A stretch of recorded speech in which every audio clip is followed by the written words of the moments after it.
ओम श्री वेद पुरुषाय नमः। नमस्कार। क्लास नंबर 949 श्रीमद् भगवद गीता जी शंकराचार्य जी के भाष्य के अनुसार आरंभ किया जाता है। ओम श्री सीता रामचंद्राभ्याम नमः। नमो गुरुभ्यः। ओम अथ काल देवता श्री संवत् श्री विक्रमी संवत् 2083 श्रावण शुक्ल पक्षः प्रतिपदा गुरुवारः श्लेषा नक्षत्रम उत्तरायणम वर्षर्तुः। ओम तत्सत् श्री शंकराचार्याय गुरवे नमः। समं पश्यन् हि सर्वत्र समवस्थितमीश्वरं न हि नश्यत्यात्मनात्मानं ततो याति परांगतिम्। अध्याय नंबर 13 और श्लोक नंबर 28। पुस्तक है Gita press Gorakhpur, book number 10, Shankaracharya ji के भाष्य वाली भगवद गीता जी। अच्छा जी, तो अब ये नया श्लोक हमारे सामने हमारे कल्याण करने के लिए ये आए हैं। तो भगवान शंकराचार्य जी संबंध भाष्य देते हैं। यथोक्तस्य सम्यक दर्शनस्य, जिस सम्यक दर्शन को आपको बताया गया है, फल वचनेन स्तुति ही कर्तव्या, उसका फल कहकर उसकी स्तुति की जानी चाहिए। इति श्लोकः आरभ्यते। इस कारण से इस श्लोक को आरंभ किया जाता है। अच्छा जी, तो ये हमें समझ में आया कि ये स्तुति है, सम्यक दर्शन की स्तुति। और वो स्तुति कैसे की जाती है? जब हम कहते हैं इनका इतना बड़ा फल है, इसका ये फल है, तो फल जिसका बड़ा है वो महान है। इस प्रकार इसके एक फल को कह के व्यक्ति ये सम्यक दर्शन की स्तुति की जाती है। लेकिन वो सम्यक दर्शन था क्या? पिछली कक्षा में वहाँ पर एक जादू हुआ जिसको भगवान ने हमें दिखाया और हम आपको दिखाते हैं। अच्छा, तो प्रश्न पूछा जाता है, अगर आपको कहा जाए कि सारे के सारे जीवों की, ब्रह्मा जी से लेके पेड़ तक जितने जीव हैं उन सब की कहानी सुनाइए, लेकिन आपको केवल 6 शब्द प्रयोग करने होंगे। ठीक है? तो सबकी कहानी उसके अंदर आ जानी चाहिए। हाँ, बताइए क्या आप ऐसा कर सकेंगे? ये सम्यक ज्ञान का पहला पग है। तो कैसे? बताया गया कि वो 6 शब्द हैं। जायते, चाहे ब्रह्मा जी हो चाहे पेड़ हो, वो जन्म लेता है। उसके बाद अस्ति बुद्धि का विषय हो जाता है। उसके बाद उसमें परिणाम आता है, परिणमते। फिर चाहे ब्रह्मा जी हो या पेड़ हो, वर्धते, फिर अपक्षीयते, विनश्यति। ठीक है? इस प्रकार ये सारे संसार का यही जीवन है। नहीं, बीच में आपको डालना चाहिए था जायते, और फिर कहना चाहिए था वो बड़ा अच्छा खेलता है, बड़ा प्यारा लगता है, वो माता पिता उसको बहुत खेलते हैं, सब करते हैं, और फिर स्कूल जाता है, और ये सब आपने कहाँ कर दिया? तो ये कहा ये जो मूल 6 हैं उसी के अंदर है ये सब कुछ, ये ढांचा है। इसी ढांचे के ऊपर आप मांस लगा दीजिए, क्या क्या कर दीजिए, लेकिन मूल यही है। और इससे पहले भगवत गीता जी ने हमें 4 शब्द कर दिया था। वो कैसे? तब कहा था भगवान ने, जो व्यक्ति ये देखता है कि जीवन में जन्म, मृत्यु, जरा, व्याधि, पूरा जीवन जन्म, मृत्यु, जरा, व्याधि, ऐसा आप देखते हैं तो आपको इस संसार के प्रति यथार्थ बुद्धि आती है, ये कैसा है। और इससे विलक्षण जो इसका सत्यम है, वहाँ ये 6 के 6 नहीं हैं, जन्म, मृत्यु, जरा, व्याधि नहीं है। लेकिन इतना जादू नहीं है। कल के श्लोक ने इन सारे 6 को एक शब्द में कहा। देखिए कितनी गहराई है। जो व्यक्ति इन सारे शब्दों को, जीवन की पूरी कहानी को एक शब्द में कह सकता है, वो क्या है? विनश्यत्सु। ये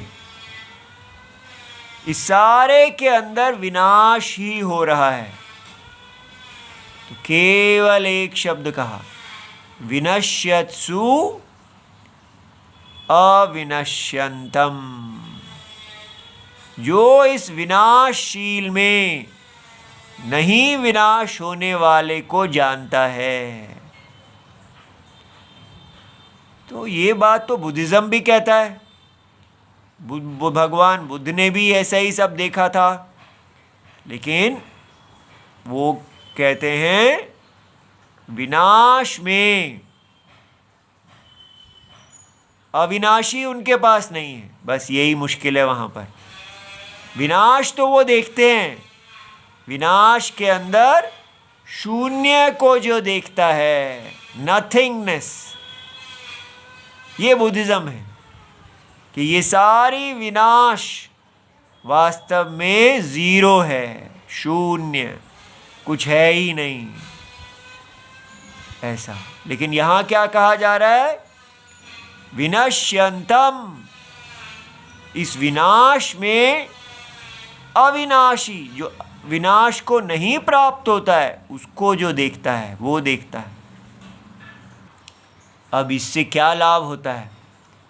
क्या ऐसा कहना ठीक है ये सारे जीवन को विनाश? तो ऐसा तो नहीं है कि पहले दिन पे ही ऐसा कहते हैं। इसीलिए कर्म योग बनाया गया है कि पहले आप अपने जीवन को ब्रह्मचर्य, गृहस्थ, वानप्रस्थ, संन्यास, ब्राह्मण, क्षत्रिय, वैश्य, शूद्र इत्यादि सारे जीवन को यज्ञ के अंगों के रूप में आप जिए, और धीरे धीरे देखते देखते विनाश की, ये सारा जगत केवल विनाश ही है, आरंभ से लेके अंत तक विनाश। लेकिन यहाँ कहानी समाप्त नहीं होती। विनश्यत्सु, ये सारे शरीर जो विनाशशील हैं, इनमें जो समम तिष्ठति, तिष्ठत, वो कौन है? अविनश्यंतम, जो विनाश को प्राप्त नहीं हो रहा, सर्वात्मा। ठीक है? तो इस प्रकार ये हमने, तो हम कैसे इस पे विचार करें? जैसे ही आप देखेंगे आपका मन क्या करेगा? मैं इस संसार से बोर हो गया हूँ, या मेरे को दुखी है, मेरा अपमान किया है, मेरे को तो कोई मिलने ही नहीं आता, मैंने इतना कुछ किया और मेरे लिए कोई कुछ नहीं करता इत्यादि। तो इन देखो ये षड्भाव विकार में कहाँ आ रही हैं ये बातें। विनश्यंतम, सब विनाशी है। क्या ये लेके कहानी बैठे हैं? इस सारे में से कहानी ही खत्म कर दी। ये किसकी कहानी है? मेरी कहानी, ब्रह्मा जी की कहानी, किसकी कहानी? बस कोई कहानी है ही नहीं, विनाश। बस ऐसा विनाश के अंदर अविनाशी में प्रतिष्ठित हो जाओ तो कोई सब कहानी समाप्त। इतना गहरा था कल का ये श्लोक। इसको कहते हैं सम्यक ज्ञानम। अब इस सम्यक ज्ञानम की जरा स्तुति करते हैं। ये बात देखी कितना बड़ा है ये। अब उसमें क्या कहा? समम पश्यन् ही, जैसे पीछे कहा क्या समम था? विनाश में अविनाश को देखता हुआ, सर्वत्र सम अवस्थितम ईश्वरम, हर जगह वो ज्ञानी भगवान नारायण, जगत के परम सत्य, सत्यम ज्ञानम अनंतम ईश्वरम, ईश्वर को देखता है। तो इसका फल क्या है? न हिनस्यति, वो अब हिंसा नहीं करता। किसके प्रति? यही सबसे बड़ी चीज़ है। हम सोचते हैं हिंसा नहीं करना माने कि मच्छर नहीं मारना, फूल नहीं तोड़ना और किसी को कुछ दुख नहीं देना। हम तो बस सब वेजिटेरियन भोजन करना, दूध तक छोड़ देना, क्योंकि ये सब ऐसी बातें, ये हिंसा है। स्वधर्म भी छोड़ देना, सब छोड़ देना, सब हिंसा, मैं तो कुछ करता ही नहीं। और यहाँ क्या बताया जाएगा कि नहीं, इसकी आत्मज्ञानी की हिंसा नहीं करना क्या है? आप देखेंगे एकदम आश्चर्य में पड़ जाएंगे। ये हिंसा है? हरे राम, ये कैसी हिंसा है जो हम सब करते हैं?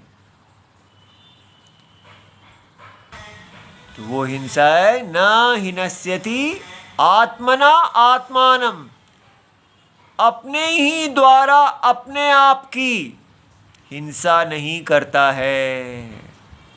इसका मतलब पहले कर रहे थे। हाँ, सम्यक ज्ञान से पहले शंकराचार्य जी दिखाएंगे बड़ी गहराई में कि हम सब अपने आप को ही हत्या कर रहे हैं, सदा अपना ही विनाश कर रहे हैं। सारे के सारे हम लोग, धार्मिक अधार्मिक, सब आत्मा का ही विनाश करने के लिए लगे हुए हैं। तो जब वो हिंसा, आत्मा पे हिंसा, स्वयं हिंसा करनी अपने पे छोड़ देता है, इसके हेतु से याति परमाम गतिम, वो ऐसे स्थान पे पहुंच जाता है, ऐसे सत्य में जहाँ कोई हिंसा नहीं है अपने ऊपर। तो देखें भाई कौन सी ऐसी हिंसा है? तो शंकराचार्य जी समझाते हैं, समम पश्यन्। समम का अर्थ दिया गया था निर्विशेष। निर्विशेष, उसको कोई विशेष दिखता ही नहीं। यही बहुत बड़ा एक ज्ञान है। जो विशेषता है वो ही हमको कहती है मुझे इधर जाना है, इधर नहीं जाना। लेकिन समम, विशेष से ही कहानी आरंभ होती है। ये मेरी कहानी, ये उसकी कहानी। कैसे? विनश्यत्सु, ये सारे जगत की कहानी क्या है? विनाश। ऐसे, और उस सारे विनाश एक समम में आपने उसका भी सत्य जो देखा वो क्या है? अविनाश। 2 शब्दों में सारी कहानी पूरी। और फिल्म का गाना हमें क्या सिखाता है? 2 शब्दों की है ये जिंदगानी, या है मोहब्बत और या है जवानी। ये देखिए, ये कचरा हम पिक्चरों से सीखते हैं। और यहां 2 शब्द क्या कहे जा रहे हैं? ये मोहब्बत जवानी नहीं, विनाश। एक शब्द है विनाश और दूसरा शब्द है अविनाश। इन 2 शब्दों के अंदर सारी कहानी खत्म। ठीक है, इसलिए ये मोहब्बत जवानी वाले गानों इत्यादि फिल्मों ने हमारे देश का सत्यानाश किया। अब हमारे को बचाने के लिए हमारी माता जी आ गई हैं, भगवत गीता जी। हाँ, उनकी कहानी सबसे अच्छी है। तो ये समता है कि विनाश के अंदर अविनाशी को देखना। दोनों दे हो गया, विनाश देखने से वैराग्य आ गया, मन भटकता है, कहानियों में जाता है, सब खत्म हो गया। नो मोहब्बत, नो जवानी, ओनली विनाश। और फिर क्या रह गया? उसके अंदर प्रेम का स्थान। कौन है जहाँ प्रेम करना है? ऐसा नहीं कि प्रेम रहित हो जाता है जीवन। अविनाश, ये जो अविनाश हैं वहाँ उनसे प्यार करो। ठीक है, वो नित्य युवा है, ये आने जाने वाली विनाशी जवानी नहीं, नित्य युवा। ठीक है, तो समम पश्यन उपलभ्यमानः ही, माने कैसे उपलब्ध हैं? ही यस्मात् सर्वत्र सर्वभूतेषु। तो ये देखना कि सारे भूतों में, ब्रह्मा जी से लेकर पेड़ आदि तक और स्वयं अपने अंदर भी, सम अवस्थितम तुल्यतया अवस्थितम ईश्वरम।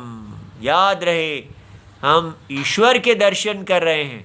भगवत गीता हमें ईश्वर दर्शन कराती है। मॉडर्न वेदांत ईश्वर को आउट ही कर देता है, कहता है यू आर, बस आप हैं ये सारे जगत के महान, कोई ईश्वर है ही नहीं।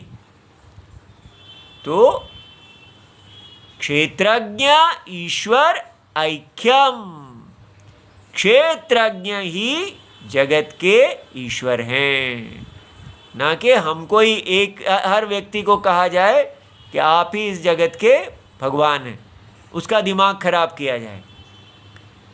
तो ये बात हमने ध्यान से देखी कि सारे शरीर विनाशशील हैं, लेकिन उनका आत्मा अविनाशी, वही ईश्वर है, सत्यम, अविद्या से अतीत, अविद्या कल्पित माया के बनाए हुए सारे शरीरों में से विलक्षण। तो ये कहाँ देखा? अतीत, अंतर श्लोक उक्त लक्षणम। तो श्लोक में जो ये लक्षण कहा गया, अतीत अनंतर, जो पीछे वाला लेकिन बिना अंतर के, एकदम पीछे श्लोक में हम ये देख के आए इत्यर्थः। अब प्रश्न है कि समम पश्यन किम। अच्छा भाई, ये समम देखा, आपने ये कह दिया यही जो देखता है ऐसे वही देखता है, लेकिन ठीक है, देखने से होता क्या है? किम न हिनस्ति, वो हिंसा नहीं करता, हिंसाम न करोति, आत्मना, स्वयं अपने ही द्वारा, स्वेनेव, स्वयं आत्मानम, अपने आप को, अपने द्वारा अपने आप को वो हिंसा नहीं करता। और इससे क्या होता है? जो व्यक्ति इस प्रकार इस हिंसा को छोड़ देता है, ततः तत् अहिंसनात्, ये जो अहिंसा का प्रत्यय है, ये सम्यक ज्ञान अहिंसा रूप है। आत्मा के ऊपर हिंसा नहीं होती है इस सम्यक ज्ञान से। इसका मतलब असम्यक ज्ञान में हिंसा होती है। ये जो वो अपनी हिंसा त्याग देता है, इसी से ही याति परमाम प्रकृष्टाम गतिम मोक्षाख्यम, यही मोक्ष है। अब पूर्व पक्षी जी प्रश्न पूछते हैं, ननु न एव कश्चित प्राणी स्वयं स्वम आत्मानं भिनस्ति। ये क्या बात है जी? आप कह रहे हैं सम्यक ज्ञानी अपने आप की हिंसा नहीं करता है, स्वयं अपने आप को नहीं हत्या करता है अपनी, लेकिन ये तो कोई भी प्राणी नहीं करता। आज तक कभी किसी प्राणी को देखा है जो अपनी हत्या खुद कर रहा हो? आप बड़ी अजीब बातें कर रहे हैं। ठीक है, आपकी बात तो ऐसी है, यथा पृथिव्याम अग्नि, यथा न पृथिव्याम अग्नि चेतव्यः न अंतरिक्षे इत्यादि। ये बड़ा पुराना वाक्य है, वैदिक वाक्य। तो अग्नि चेतव्या माने आप यज्ञ, जब यज्ञ अग्नि को इकट्ठा करते हैं तो यज्ञ अग्नि चयनम करते हैं, तो कहा पृथ्वी के ऊपर नहीं करना चाहिए, और कहाँ नहीं करना चाहिए? अंतरिक्ष। अंतरिक्ष में भी अग्नि को नहीं जलाना चाहिए, पृथ्वी पे भी नहीं जलाना चाहिए और अंतरिक्ष में नहीं जलाना चाहिए। अब भाई ये वाक्य कैसा है? ये है कथम उच्यते अप्राप्तम। व्यक्ति को वहाँ वाक्य कहना चाहिए जहाँ प्राप्त हो। अगर ऐसा हो रहा हो कि सारे प्राणी अपनी हत्या कर रहे हैं, तो तब तो आप कहें कि जी ये ज्ञानी अपनी हत्या नहीं करते, लेकिन सब प्राणी अपनी हत्या कर ही नहीं रहे हैं, तो फिर ये इसका क्या मतलब है कि ज्ञानी अपनी हत्या नहीं करते? भाई अज्ञान कोई करता ही नहीं है, अपनी हत्या कहीं देखी ही नहीं जाती है। तो इसके लिए इन्होंने ये वाक्य दिया, जैसे ये अप्राप्त निषेध है कि पृथ्वी पर अग्नि नहीं जलानी चाहिए, तो पृथ्वी पर नहीं जलाएंगे तो कहाँ जलाएंगे? तो ये वाक्य कहने का कोई लाभ नहीं है, बेकार वाक्य है, क्योंकि पृथ्वी पर ही जलाई जाएगी। और दूसरा वाक्य अंतरिक्ष में नहीं जलानी चाहिए, अंतरिक्ष में कोई जलाता ही नहीं है, तो ये भी बेकार वाक्य है। ठीक है, दोनों का पालन नहीं हो सकता, इसीलिए आपका वाक्य जो है निरर्थक है, ऐसा पूर्व पक्षी कहते हैं। अब शंकराचार्य जी कहते हैं न एष दोषः। प्यारे पूर्व पक्षी जी, ऐसा दोष नहीं है। क्यों जी? अज्ञानाम, जो लोग आत्मा को नहीं जानते हैं उनके लिए आत्म तिरस्करण उपपत्ते है। कितना दुख है देखो, वो अज्ञान अवस्था में उनके लिए आत्मा का तिरस्कार करना संभव है। आप कह रहे हैं कोई आत्मा का पर अन्याय नहीं करता है, आत्मा की हत्या नहीं करता है, लेकिन आत्मा का तिरस्कार, आत्मा को अवहेलना कर देना, आत्मा को दुख देना संभव है। कैसे? सर्वो ही अज्ञः, जो एक नहीं सारा संसार, जो भी आत्मा अज्ञानी है, अत्यंत प्रसिद्धम, जो आत्मा कहीं ऐसा नहीं कि किसी को अनुभव में ही नहीं है, स्वर्ग में है या बाइबल कुरान की तरह बिलीव का है। हमारा जो आत्मा है वो अत्यंत प्रसिद्ध है, माने सबके अनुभव में सदा है, साक्षात अपरोक्षात। ये बहुत बड़ी बात है कि एक तो दृश्य है जिसको आपको आंखों से देखना होगा, इंद्रियों से देखना होगा, या आपको अनुमान लगाना होगा, भाई दूर है नहीं जाए देख सके जी, आंखें नहीं खोल सके, लेकिन वो तो साक्षात अपरोक्ष आत्मा है। उसके लिए तो इंद्रियां भी नहीं चाहिए, मन भी नहीं चाहिए, बुद्धि भी नहीं चाहिए, अनुमान तो बहुदूरम, वो तो स्वयं इन सबका प्रकाशक है, वो तो आप ही हैं अपरोक्ष, जिसमें दूरी ही नहीं है। ऐसी आत्मा को तिरस्कृत्य, जो आनंद प्रेम का स्थान है, उसको छोड़ के हम मोहब्बत और जवानी ढूंढने लगते हैं। ये देखिए, क्या ये तिरस्कार नहीं है?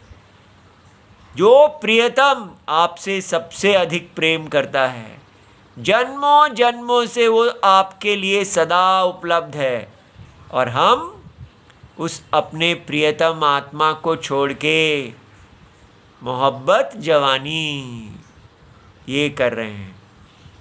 तो क्या करते हैं? अनात्मानम, जो आत्मा है ही नहीं, आत्मत्वेन परिगृह्य, किसी और को आत्मा कह लेते हैं, शरीर को। जो आत्मा नहीं है, हमारा प्रियतम नहीं है, लेकिन उसको हम प्रेम का स्थान मान लेते हैं। तमपि, उसको भी, वो जो शरीर है वहाँ क्या करते हैं? धर्म अधर्मऊ, उस शरीर को कभी धर्म का साधन कभी अधर्म करते हैं। कृत्वा उपात्तम, जो वो शरीर हमने अपने धर्म और अधर्म से प्राप्त किया, उस शरीर की भी हम हत्या कर देते हैं। आत्मा की हत्या तो बहुदूरम, जिस शरीर को हमने अपना आत्मा माना उसकी भी हत्या कर देते हैं। अपने ही धर्म अधर्म से वो मर जाता है। ठीक है, उसकी भी एक आयु निश्चित क्यों होती है? क्योंकि हमारे धर्म अधर्म भी अनित्य हैं, तो वो भी हमारे द्वारा मारा जाता है। फिर क्या होता है? अन्यम आत्मानम उपादत्ते, एक आत्मा को मारते हैं, उस शरीर को मार दिया, और दूसरे शरीर को हम कहते हैं भाई ये अच्छा है, नवम, नए को पकड़ लेते हैं। तो क्या उसके साथ रहते हैं सदा? तम च एवं हत्वा, उसको भी इसी प्रकार धर्म अधर्म वहाँ किए और फल भोगे, उसको भी मार दिया।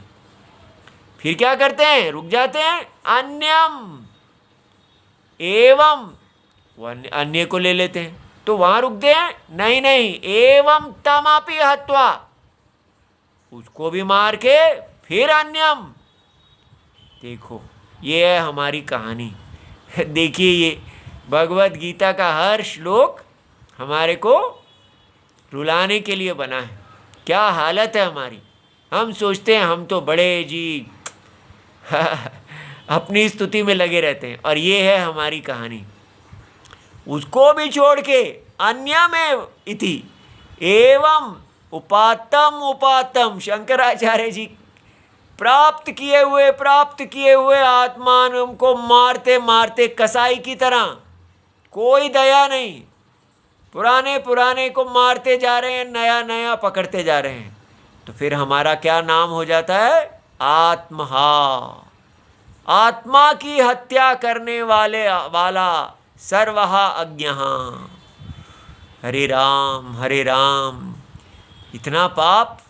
ठीक है, हम अविद्या में भी जिस शरीर को आत्मा मानते हैं उसकी भी हत्या करते रहते हैं, नया पकड़ के उसकी फिर हत्या कर देते हैं। तो यह तो परम अर्थ आत्मा, परमार्थ आत्मा जो है, वो व्यक्ति जो परम अविनाशी आत्मा को आत्मा जान लेता है, असौ अपि सर्वदा अविद्यया हतः इव।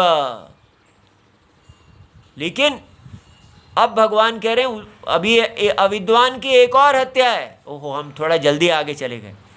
ये जो परमार्थ आत्मा है वो भी असौ अपि सर्वदा अविद्यया, तो एक तो अविद्या के अंदर अपने शरीरों को मार रहे हैं अज्ञानी, और उस समय भी जो परमार्थ परम सत्य आत्मा है उसको अविद्या से हत्या कर रखा है। क्यों जी? क्योंकि विद्यमान फल अभावात, उसको जानने से जो आपको फल मिलना चाहिए था वो आपके पास है ही नहीं। इससे समझ में आता है कि आपके लिए वो आत्मा आपकी मरी हुई है। आपके लिए तो शरीर ही आत्मा है, अंतरात्मा को तो आप जानते ही नहीं हैं, उसका आप अनादर कर रहे हैं। इति सर्वे आत्महन एव अविद्वांसः, तो सारे के सारे अविद्वान लोग आत्मा के हत्यारे होते हैं।